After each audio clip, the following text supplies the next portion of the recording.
Hi, Jennifer. Hi, Masumi. It's nice to speak to a fellow halfie. Half Japanese. Half Japanese. Yeah.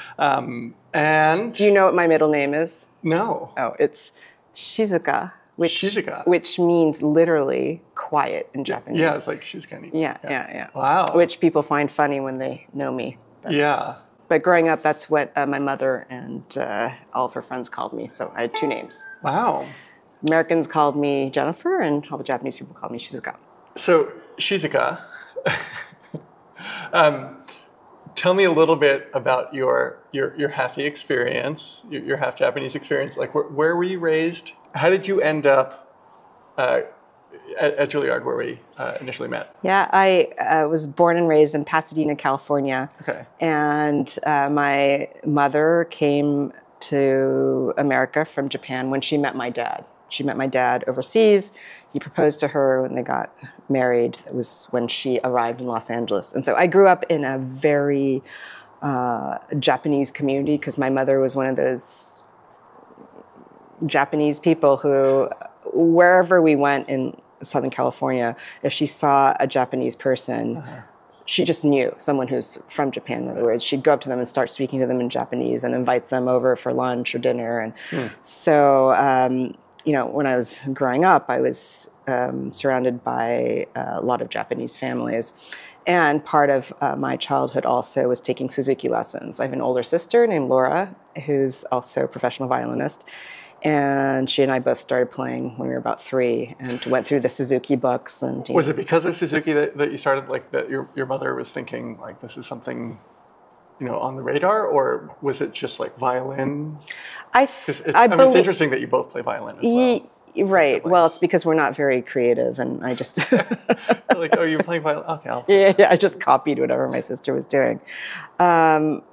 The family story is that my sister went on a play date with one of her preschool friends, and older sister of her play date little friend was playing the violin. My sister, who's, you know, the firstborn and very headstrong, came home and said, I want to do that too. And so my mom took her to Suzuki lessons, and then when I came along, I just wanted to copy my sister. So I just followed my sister around.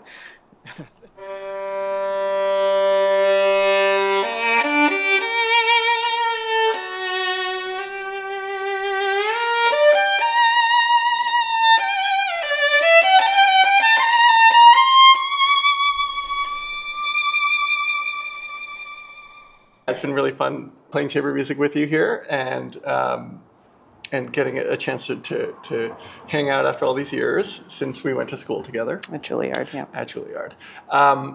But, you know, we were sitting in rehearsal, and I was like, wow, that scroll looks really amazing. And I really wanted to ask you about your violin. So it's a 1722 Stradivarius, which is on loan to me from a foundation. And I have been very, very lucky and privileged to have this on loan to me for... it's been 23 years now. 23 years? Yeah, I mean, I've had it my entire career, and I... Were we in school? Did you have it when we were in school? No. I was at Juilliard for 2 years, and my second year at school, I was loaned a Stradivarius from the school collection. Right. At the time, I believe they had 3 Strads, and they might have a different number now. And I do remember the day that I went to try out the violin at Juilliard and pick it up and take it home was truly one of the most exciting days of my entire life, and I still remember it. You know, because it was leading up to it.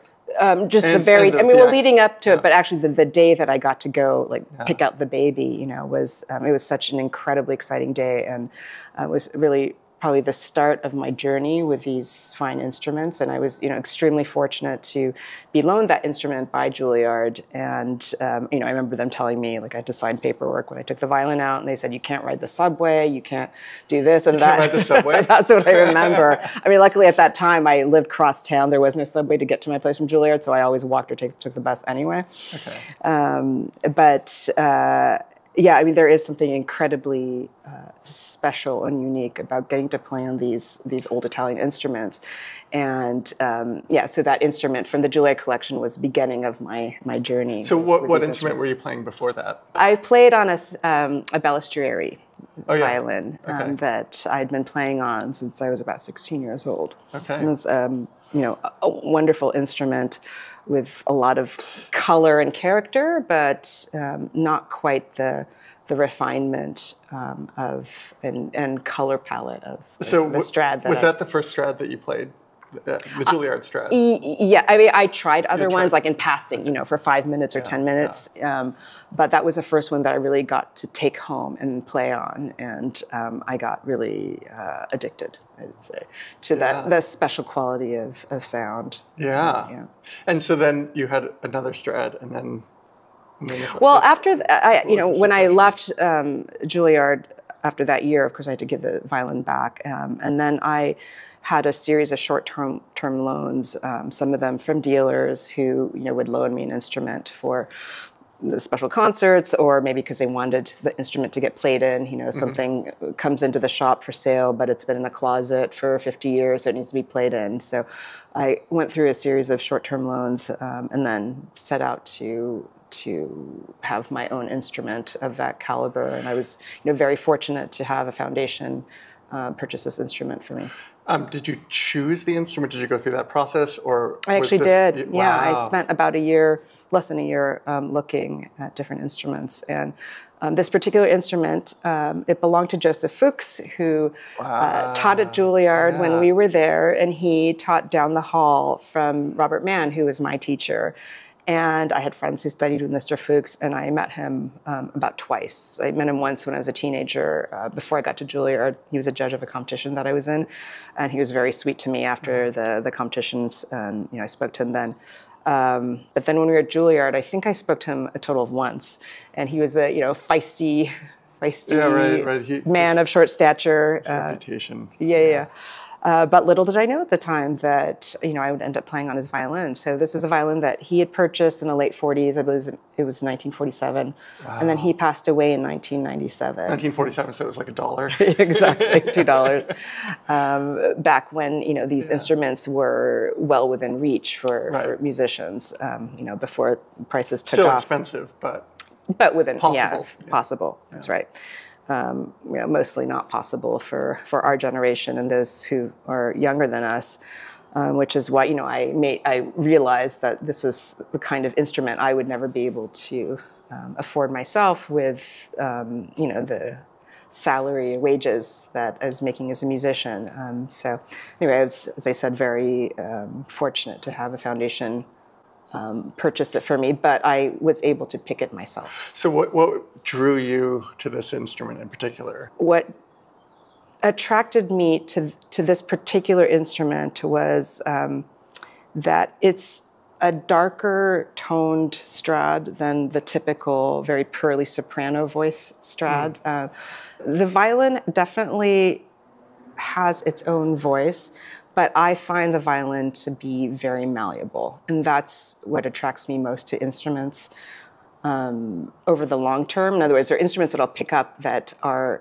when I play them, at first they're very attractive because they might have a very bright sound or a very singing tone or a particular quality that's attractive. But the more I play on that instrument, I might get tired of it. Whereas this instrument has its own resonance, its own voice, but it also has enough of blank slate that one can mold the sound.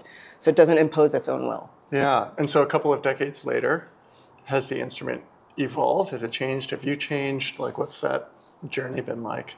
Well, I don't think the instrument's changed. I mean, hopefully, you know, it's a very healthy instrument, and by playing on it, because that's the thing that's, you know, important to remember, that these instruments need to be played on. Otherwise, they get stiff, like muscles. If you sit too long, you know, your muscles get stiff. So the wood needs to be resonated at all times. So I think the instrument is, you know, it's healthy, it's ringing. because I take good care of it and I'm playing on it constantly. I do think it's shaped me a lot, though, because of the infinite array of possible sounds that are in the instrument. And these instruments are so expensive that they're really they're out of reach for many young players. So I do feel like it's my part of my mission to, like, when I'm teaching, I teach at Stony Brook, and students, I'll just hand them the violin and say, try the phrase on my violin. Or if I'm playing chamber music with younger artists, I'll just swap in the rehearsal so that they see what's possible with an instrument that is so, has this vast color palette and is so moldable. Once you see what's possible, you can try to shape an instrument, the instrument that you're playing on. Does that make sense? Sure. So, I wish I had it in I were within my means to, have a vast instrument collection like what Juilliard has, and to be able to loan those instruments out to younger artists. But at the moment, what I can do is just hand them my violin for, even if it's just for 10 minutes or for the duration of rehearsal, and say, try it, see what's possible, because it's quite different than playing on a modern violin. Modern violins are wonderful, but these days, most of the modern instruments I'm trying are being built for power and for, maximum carrying potential, which is great. And a lot of them are very even and playable, and that's great too. But, to have in your ear the layers of overtones and the possibility of color with an instrument like this, and then to try to draw that out of a modern instrument, I think is really helpful. Yeah. Earlier you said that you knew that you wanted to get a Strad. So how would you characterize a Stradivarius sound profile, the things that drew you specifically to this maker? I'd say it's the complexity of the sound, and probably, if you were to break down with a spectrograph or whatever they're called, the overtones that are coming out of a Strad, probably you'd be seeing a lot of overtones that give it more of that texture and different textures even within one note.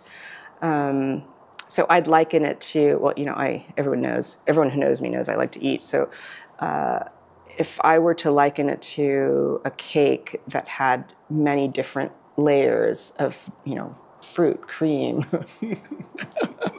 sponge cake, crunchy, different textures and different layers and different flavors. That's, I think, what attracts me to the Strad sound. Whereas a lot of other instruments will have, really great qualities, but it's more, this is a fudge brownie, or this is, a vanilla cake, or, lemon pie. Can I take a bite out of your Strad?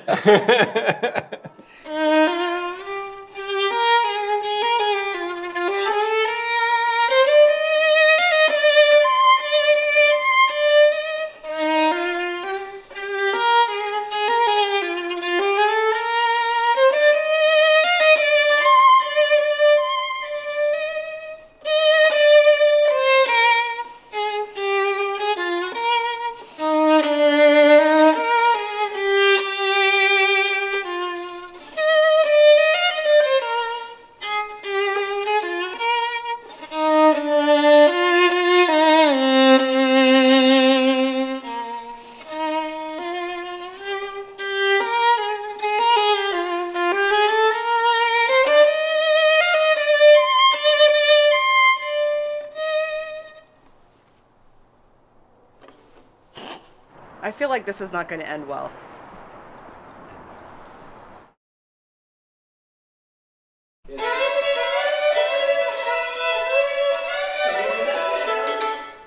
Look, there's a little case here, compartment here for keeping your cigarettes.